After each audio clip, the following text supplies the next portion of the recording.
বিশ্বকবি রবীন্দ্রনাথ ঠাকুরের একটি লেখা গান আমাদের দেশের জাতীয় সঙ্গীত।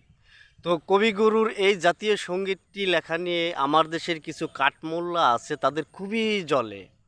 এই জ্বলার কারণ কি, কবিগুরু ছিলেন হিন্দু, তারা বলে, এই জন্য তাদের এত জ্বলে। আরে বেকুবের দল, সৌদি আরবের যে জাতীয় সঙ্গীত আছে সেখানে কিন্তু সৌদি আরব দেশের কোনো ছিটেফোঁটা গন্ধ নেই। শুধু সেখানে কি প্রশংসা আছে? রাজতন্ত্রের প্রশংসা আছে, সৌদি আরবের বাদশাদের প্রশংসা আছে। এইসব নিয়ে কিন্তু ওই জাতীয় সঙ্গীত হয়েছে। অথচ কবিগুরুর লেখা যে গানটি বাংলাদেশের জাতীয় সঙ্গীত, সেখানে কি আছে? মাটিকে মার সাথে তুলনা করা হয়েছে, প্রকৃতিকে মার সাথে তুলনা করা হয়েছে, বাংলাকে মার সাথে তুলনা করা হয়েছে। এতে এদের জ্বলে। আরে কাঠমোল্লার দল, তোরা তো মুখস্থ বিদ্যায় ধর্ম ব্যবসা করে খাস, তোরা এই গানের অর্থ কি বুঝবি? তোদের সে জ্ঞান নাই।